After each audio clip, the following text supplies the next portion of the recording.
Thank you. Srimati Supriya Sule.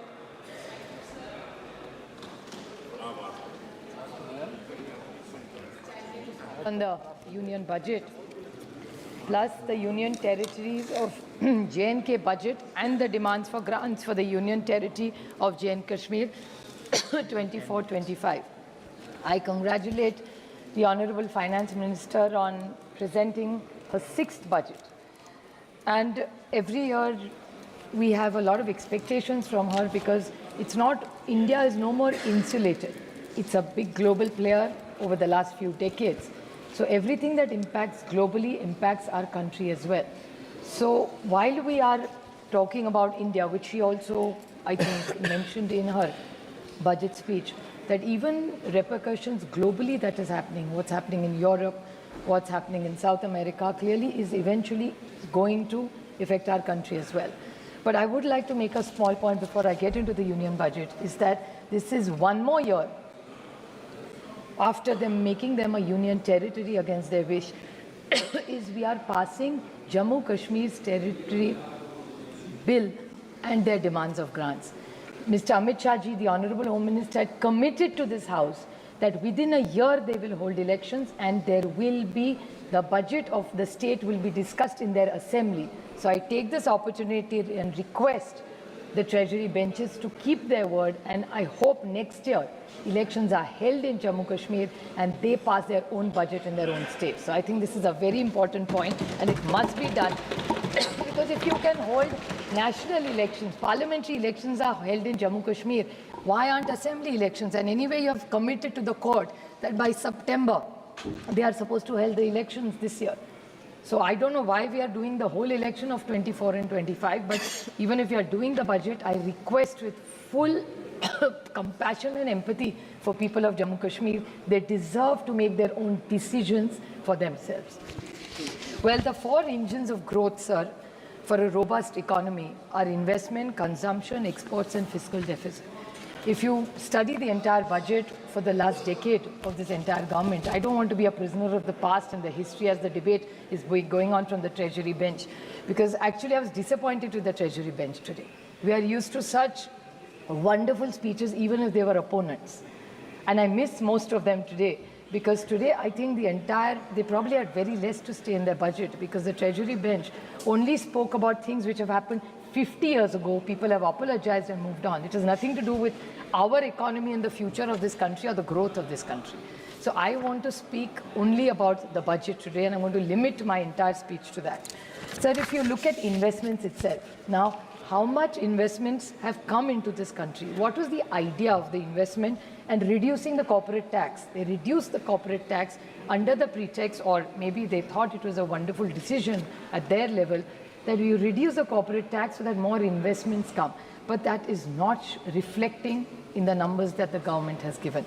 The gross fixed capital formation of the percentage of GDP, if you look at it, in 2013-14 was 30.70, while if you look at 23-24, it is 30.80. So the reduction bringing in GST, I'm not saying they have made a lot of effort. I won't say governance is continuity. I'm not taking away from the fact that this government has done nothing in 10 years. Well, GST was the Congress's bill, which they implemented. We may have differences in the way they have implemented. It was a good effort. Digitalization, what they've done in banking, I'm not taking away from the credit.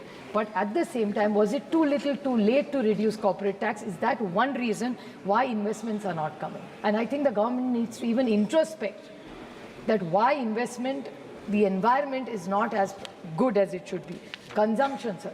Consumption is clearly not doing well, especially the agrarian crisis and the rural economy.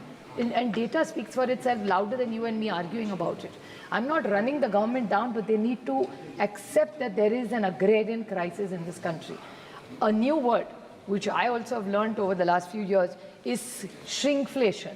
Sir, if you go into FMGCs, you will notice that all these big FMGCs have started a new product line, which is actually called, what is shrinkflation? Is shrinking, showing the inflation and shrinking. So if the biscuit is for 5 rupees, there were 5 biscuits in it. Now there are 4. The size of the biscuit the packaging has become less. You look at any big company, be it Levers, be it Godrej, all the big boys, they have started this new concept of shrinkflation. And this government is denying the fact that there is a price rise. There is another. Where is this shrinkflation coming from? It's a completely new concept in economics. But it's a marketing activity for all these big companies which directly impact jobs, the economy, and it's reflecting. It's a reflection, no? When FMGCs don't do well, data speaks for itself, sir. Exports. Now, everybody looked, when there was a global issue with China, everybody looked at it as China +1. So there was a great opportunity for India to become the +1. Has India truly become Atmanirbhar Bharat? Make in India. All wonderful sloganeering, but has it really converted into jobs? So if it's China +1, what number are we globally? China +1 has become Mexico.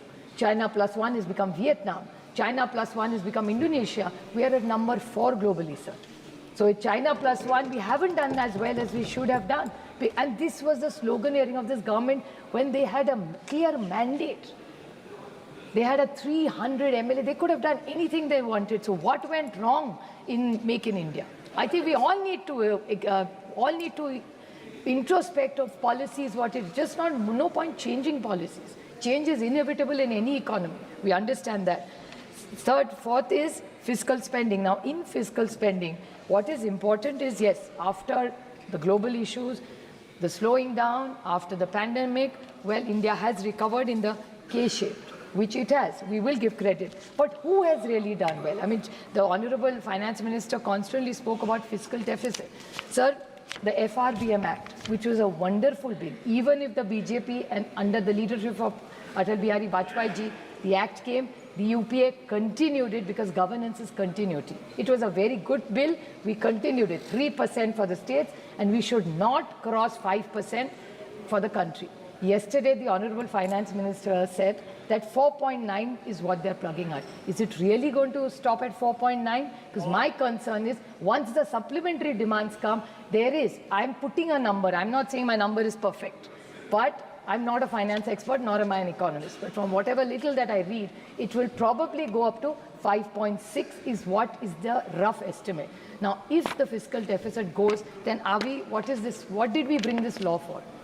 Should there be no good practices and other states also following the same? Just now, the Andhra, the gentleman spoke about it, Bharat, right? Bharat spoke about it, and he said in Andhra, they don't have money, and their chief minister, who's such a learned man, is going to take 2 months to find out where is their fiscal deficit at. Well, my state is not far away from that either, but I will come to that. But I want a clarification from this government, for my understanding and for the country to know, that if the FRBM Act, you're saying you're at 4.9, well, the data doesn't say so. You know where they have really reached at 4.9 is not the great policies of this government. That time, 4.5. they are saying 4.5 at the cost of who?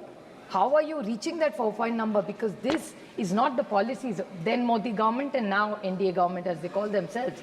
But the Modi government has survived this whole thing, not because of the great work they have done. It's the hard work that this nation and the people of this country have done, and the credit goes to the RBI. Actually, with this whole, or the entire house should thank the RBI and the Governor, Shri Shaktikant Das, who gave them a dividend of 2 lakh crores. That's why they are at 4.9. Otherwise, they would not have been at 4.9. So this is something very important. I think we should really thank the RBI, who's done a wonderful job and actually saved this government. It is not their credit. It is the RBI's credit and the right and good policies that they have managed to come here even at 240. Otherwise, they would have not reached there, sir. Another question, which my colleague Dayanidhi Moran very rightly put up, is about the census. When are we going to reach? I don't see anything about the census in this entire budget. Now, 2-3 questions I want to ask them, very pointed. I'm not criticizing them, I'm just asking them. Sir, they talked about women and how much more they want to do and how they've got the women reservation bill, which is still not implemented. But unless you do the census, how are you going to implement the bill is my first question. Second, delimitation. Our constituencies are huge, sir. 23 lakhs, 24 lakhs. When I started, there were 14, 15 lakhs voters. Now it's 23. And what are we getting for the money we are getting is 5 crores. In Maharashtra, one MLA gets 5 crores per year. Here, 5 crores per MLA when I have 6. So actually it's equivalent to 30 crores.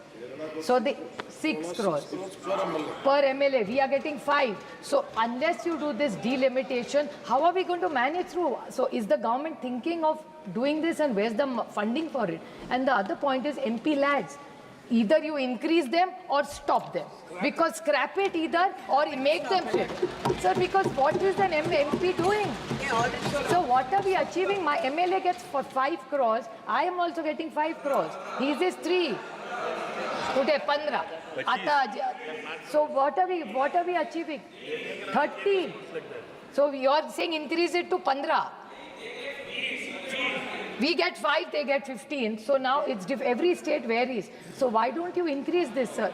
That is one very important question. So what it is about the fiscal deficit, I want a clear answer from this government. About the caste census, we definitely want to ask.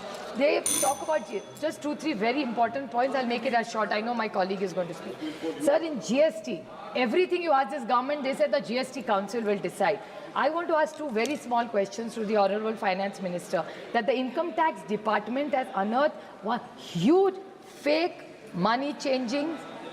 There are companies which have input tax credit. Now, input tax credit under the goods and services tax, it's like some thousands of crores of a scam. Now, what has this government done to make sure such scams don't happen? What are the checks and balances? Anything you ask this government, they will say, oh, it goes to GST Council. Now, I have a problem in my state, sir. Your state, you may not have that problem because I don't know what your finance minister does. But unfortunately, in Maharashtra, our finance minister, which data says, never attends the GST Council meeting. So my state is always unheard. So what is the plan B for it? If a finance minister does not attend GST Council meetings, Maharashtra is never heard. So I want some justice for that and a solution for that. Because besides the finance minister, nobody can speak in that meeting. But he's your ally, so you'll have to tell him Mr. that. Chair. So that's one very important thing. Sir, the other very important scheme which I want to ask, since it's short of time, I will leave 1 or 2 important things, but I want to ask one pointed question because it's really important. They keep talking, which even Dayanidhi Maran talked about employment. And I think the whole thrust of this government was skilling and employment. I want to ask them, they started a very good scheme. I'm not taking away from the intention of this government. Was production linked, which is a PLI scheme, production linked incentive. Now, if it's a production linked incentive this government has given, if I stand corrected here, Raghuram Rajanji had said that there was some company in Gujarat which they gave, some semiconductor company, which 2.3 crores was the incentive given, is the kind of money we have paid. The employees are paying, that's the level they were given. But no outcome, and not only that, one of the cabinet ministers has agreed that number. I don't know who, I don't want to name anybody. But he said that for the incentive that we have given that government, for that particular unit in Gujarat, it's 2.31 crores per job, per employee. Now, if this is the PLI scheme, is this what you thought of giving in this government? Is this how you're going to create jobs? And now the new one is employment linked incentive. So your PLI has already failed. Now is this ELI is also going to fail? You've already failed even in fiscal deficit. Thanks to the RBI you are safe. So where is really this economy going? Just by making all these announcements and giving all these schemes, there is nothing that you are quantifying, sir, in this economy. The numbers are not helping for what they are saying in these various schemes. They are very proud of feeding 80 crore people. I am also very happy if they are feeding 80 crore people. But how come when they keep saying this multi-dimensional poverty index that this government talks about, every time they're saying we are getting people out of poverty, how come you're still after 10 years feeding 80 crore people? I mean, it's the same number. If 10 years, sir, 80 crore logon ko, they are so proud to say they are feeding them and we are feeding them. I'm very happy if they are feeding them. Then how come nobody is going? Then this whole multi-dimensional poverty act, what is this for? They are doing nothing for EPS 95. So much they talked about pensions. EPS 95 was a commitment this government made. I mean, I hope his soul rests in peace, but Arunji is unfortunately no more with us. But Arunji had mentioned it, that EPS 95 is something we commit to. This government hasn't done it. Agrarian crisis, as I said, milk, the commerce minister is unfortunately not here. Somebody was saying, oh, that Viplav, I don't know if he's still here. He's here. He was talking about milk production, wheat production. This is data from 10 years. There is no great innovation. And what have they done with milk prices?